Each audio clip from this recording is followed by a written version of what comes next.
မင်္ဂလာပါကျွန်တော်တို့ Excel နဲ့ print ထုတ်တဲ့အခါမှာဒီကို Excel ရဲ့ data sheet လေးထဲမှာရှိတဲ့ heading row heading column heading တွေပါကျွန်တော်တို့ print စာရွက်လေးထဲမှာထည့်ပြီးတော့ထုတ်ချင်နေဆိုရင်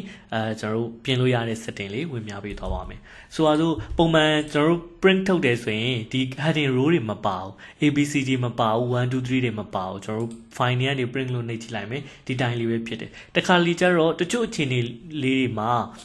ခေါင်းစည်းလေးတွေပါထည့်ပြီးတော့လူချင်တဲ့အခါမျိုးရှိလိမ့်မယ်ဒါမှသာလျှင်ကျွန်တော်တို့ print ထုတ်ထားတဲ့စာရွက်ကလေးနဲ့ဒီ camera မှာရှိတဲ့ data နဲ့ပြန်ပြီးတော့ check လုပ်ချင်တဲ့အခါမျိုးဥပမာ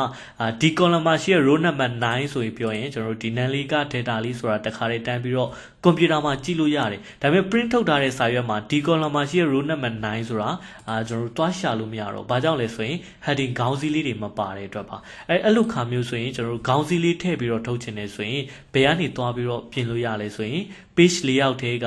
page setup ထဲကိုတွားပါပြီးတော့ရင် sheet ဆိုတဲ့ထဲမှာပါပဲเนาะဘာလေးတွားပြီးတော့ manage ချရလဲဆိုရင် row and column heading ဆိုတာလေးခေါင်းစည်းလေး